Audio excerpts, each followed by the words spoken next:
여러분 안녕하세요.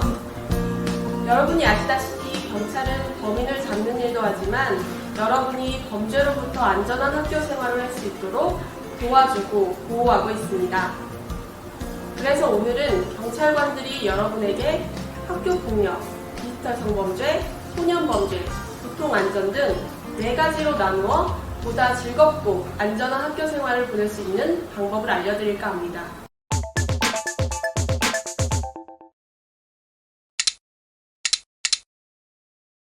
학교폭력이란 장소에 관계없이 학생을 대상으로 발생한 상해, 폭행 등 여러 가지 유형으로 신체, 정신 또는 재산상의 피해를 주는 행위를 뜻합니다.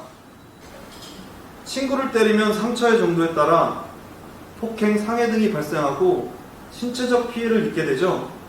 참고로 때려야지만 폭행이 아닙니다. 때리려는 신용을 한다든지 친구 옆에 물건을 던져 위협을 주는 것 또한 폭행에 해당될 수 있어요. 친구에게 욕을 하거나 왕따를 시키면 정신적으로 피해를 입게 되겠죠. 돈이나 물건을 빼앗기게 되면 재산상 피해를 입게 되고요. 가장 큰 문제는 이 모든 피해들은 한 번 겪게 되면 계속해서 머릿속에 상처로 남아있을 수 있다는 것이겠죠. 요즘 카카오톡, 페이스북, 인스타그램, 에스크, 랜덤 영상 채팅 등 인터넷 공간에서 정말로 많은 문제가 발생하고 있다는 사실 알고 계시죠? 친구가 원하지 않는 사진이나 글 등으로 친구를 괴롭히게 되면 사이버 폭력에 해당될 수 있어요. 그리고 이 앱들을 사용할 때 이름, 나이, 학교, 주소 등 개인정보를 공개해 놓으면 이 정보로 인해서 위험한 상황에 처할 수 있으니 신중하게 사용하셔야 합니다. 친구들과 놀다 보면 서로 장난을 치며 놀기도 하죠. 그런데 친구가 이 장난을 장난으로 여기지 않는다면 그것은 괴롭힘이고 학교 폭력에 해당될 수 있습니다. 때로는 친구가 알리고 싶어 하지 않는 고민이나 비밀 같은 것을 알게 되는 경우가 있을 거예요. 친구가 알려지기 싫은 비밀을 소문낸다든지 누가 누구랑 사귄다고 헛소문을 낸다든지 이런 것들은 모두 명예훼손이나 모욕에 해당되는 학교폭력이 될 수 있습니다. 사람들은 누구나 함께 어울리고 싶어합니다. 친구들이 나만 쏙 빼놓고 놀게 되면 외로운 마음이 들기도 하죠. 주변에 어떤 친구가 누굴 따돌리려고 한다거나 그런 분위기를 만들려고 한다면 그 사실을 모른 척해서는 안 됩니다. 친구들과 장난을 치겠다면 친구 몸의 어떤 부분을 만지거나 보여지게 하는 친구들이 간혹 있는데 그러면 안 됩니다. 친구 몸의 일부분을 허락 없이 찍어서도 안 되겠죠? 그리고 혼자 볼 목적으로 자기 몸도 사진이나 영상 등으로 남겨놓지 마시기 바랍니다. 유출되면 정말로 큰일 날 수 있거든요. 학교폭력이 발생하면 어떻게 될까요? 학교폭력 대책 심의위원회가 열리고 학교에서 징계라는 벌을 받게 되겠죠. 2020년부터는 학폭위가 학교가 아닌 교육청에서 열리게 됩니다. 단 가벼운 학교폭력에 한해서 왼쪽에 보이는 4가지 조건을 모두 충족한 경우에 한해서 피해자와 보호자가 모두 학폭위를 열지 않기를 원하는 경우에 한해서 교육청까지 가지 않고 학교에서 학교장 자체의 결재로 학교폭력 사건을 간단하게 끝낼 수 있습니다. 하지만 학교에서 자체 해결이 안 되는 경우에는 가벼운 학교폭력 역시 교육청 학폭위를 열어 징계를 받게 됩니다. 학교폭력에는 어떤 것이 있을까요? 서면사과, 접촉협박 및 보복금지, 학교봉사, 사회봉사, 특별교육 이수 및 심리치료, 출석정지, 학급교체, 전학, 퇴학 이렇게 있는데요. 학교에서 받는 벌인 징계와 별개로 피해자가 원할 경우에는 경찰서에서 따로 사건 접수가 되어 조사가 이루어질 수 있으니 각별히 조심하시기 바랍니다. 학교폭력을 당했다면 이야기를 하세요. 휴대폰에 캡처를 해두는 등 저장 가능한 증거는 저장해 두시기 바랍니다. 그리고 본인이 가장 편하다고 생각하는 사람에게 도움을 청하시기 바랍니다. 학교 전담 경찰관도 항상 준비되어 있으니 필요할 경우엔 117로 신고해서 도움을 요청하시기 바랍니다. 여러분, 친구가 학교폭력을 당하는 경우에는 여러분이 그 누구보다도 가까이 있기 때문에 여러분이 가장 잘 아는 경우가 많습니다. 누군가가 학교폭력을 당하는 경우에는 모른 척 하지 마시고 도움의 손을 뻗어주세요. 안전하고 즐거운 학교 분위기는 여러분이 만드는 겁니다.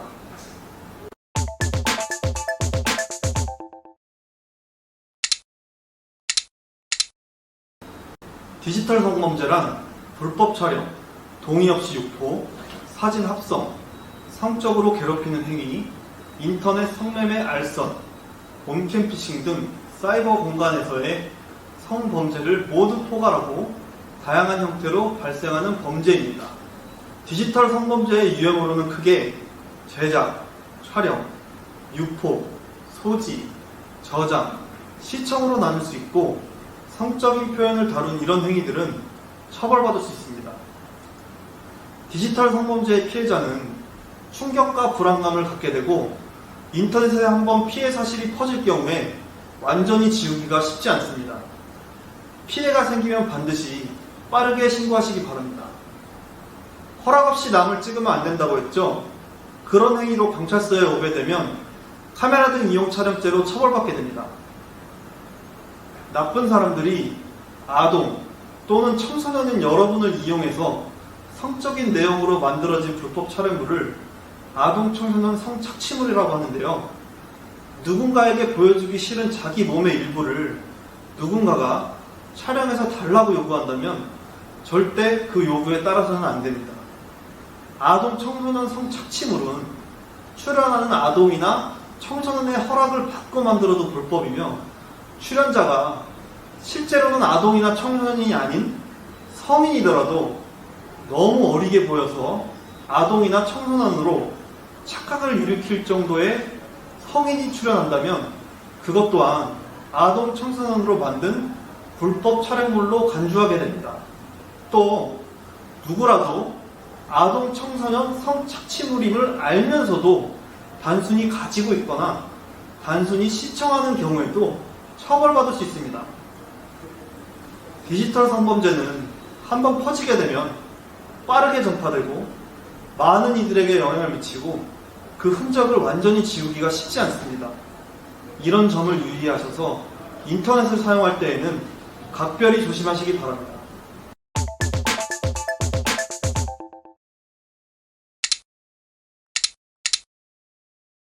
여러분이 범죄에 해당되는 행위를 했을 경우에는 경찰서에 오게 되는데 여러분 또래들은 주로 어떤 범죄로 경찰서에 오게 될까요? 먼저 절도죄, 남의 물건을 가져가게 되면 안 된다는 사실을 누구든지 알고 계시죠? 그런데 남의 물건을 훔쳐가서 경찰서에 오게 되는 일들이 참 많습니다. 두 번째, 길에 떨어져 있는 물건을 주워가서 주인에게 돌려주지 않으면 점유이탈물 횡령죄에 해당이 되게 되는데요. 남의 물건을 주워서 바로 찾아줄 수 없을 경우에는 그냥 그 자리에 두시기 바랍니다. 주인이 다시 찾아올 수도 있잖아요. 그리고 택배가 자기 집으로 잘못 배송 왔을 경우에는 가져가시면 안 됩니다. 세 번째, 요즘 따릉이를 강제로 뜯어서 타거나 길에 방치되어 있는 따릉이를 그냥 타다가 걸려서 경찰서에 오게 되는 친구들이 참 많습니다. 올바른 방법으로 대여를 해서 타셔야 합니다. 그렇지 않으면 절도죄, 점유이탈물 횡령죄로 처벌받을 수가 있습니다. 네 번째, 온라인으로 도박을 하시면 안 됩니다. 다섯 번째, 도박을 하다가 돈을 잃거나 용돈 날짜가 한참 남은 경우 등 돈이 필요할 때 인터넷에서 모르는 사람에게 돈을 빌려서는 안 됩니다. 인터넷에서 모르는 사람에게 돈을 빌리려면 그 사람이 개인정보를 요구하게 되는데 만약에 돈을 갚지 못할 경우 그 개인정보를 이용해서 모르는 사람에게 협박을 당할 수도 있습니다. 그리고 근본적으로 인터넷에서 모르는 사람에게 돈을 빌리는 것 자체가 불법에 해당됩니다. 여섯 번째, 고액 아르바이트로 큰 돈을 주겠다며 접근하는 사람 또한 조심해야 됩니다. 카드나 통장을 주면서 단순히 돈만 뽑아라, 그럼 내가 큰 돈을 주겠다. 이런 경우에는 돈을 뽑아오는 행동을 해서는 안 됩니다. 보이스피싱의 공범으로 연루가 될 수 있거든요. 그리고 자신의 통장이나 체크카드 같은 것들을 모르는 사람에게 빌려줘서도 안 됩니다. 범죄에 이용될 수가 있기 때문입니다.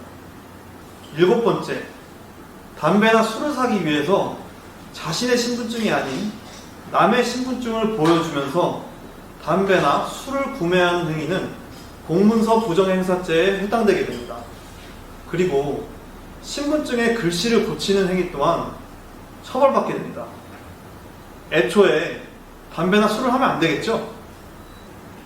8번째, 면허 없이 오토바이나 자동차를 운전해서 무면허 운전으로 경찰서에 오는 친구들도 있으니 그런 행동을 하셔서는 안 됩니다. 추가적으로 인터넷 중고시장에서 돈만 받고 잠적을 하게 되면 사기죄에 해당이 됩니다.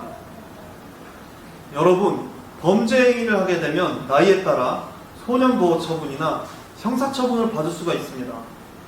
범죄 행위를 하게 되면 평생 범죄자라는 꼬리표가 붙어 정상적으로 살아가기 어려울 수 있어요. 선택은 순간이지만 결과는 평생 사라지지 않아요. 나쁜 짓을 해서 경찰서에 오는 일이 없도록 합시다.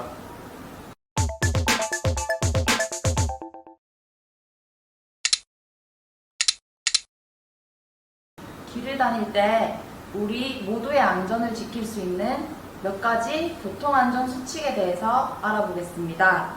먼저 너무나도 쉽지만 가장 중요한 횡단보도 안전보행 3원칙 서다, 보다, 걷다에 대해서 알아보겠습니다. 서다는 횡단보도를 건너기 전 우선 멈춰서서 자동차가 완전히 멈추었는지 확인해야 합니다. 보다는 길을 건널 때 오른쪽, 왼쪽 차가 오는 방향을 보며 걸어야 합니다. 걷다는 차를 보며 뛰지 않고 천천히 걸어야 합니다. 뛰어가면 빠르게 달려가는 자동차를 볼 수가 없습니다. 자동차 운전자도 여러분들을 볼 수가 없습니다. 횡단보도 안전보행 3원칙 서다, 보다, 걷다 꼭 기억해 주세요. 여러분, 스몬비족을 아시나요?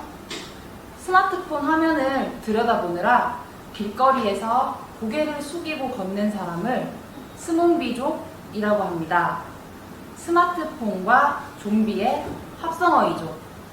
스마트폰을 보면서 보행하는 것이 정말 위험한 행동이기 때문에 나온 말이겠지요.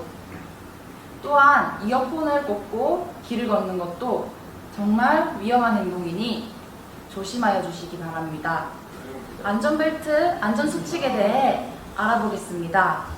안전벨트를 하지 않고 사고가 났을 때 아파트 18층 높이에서 떨어지는 충격과 같다고 합니다. 그만큼 안전벨트는 우리 생명을 지켜주는 생명벨트입니다. 그럼 올바른 안전벨트 착용법에 대해서 알려드리겠습니다. 먼저 바른 자세로 앉아야 합니다. 2번째, 안전띠가 꼬였는지 확인 후 마지막으로 어깨, 가슴, 골반에 안전띠가 위치하도록 하여야 합니다.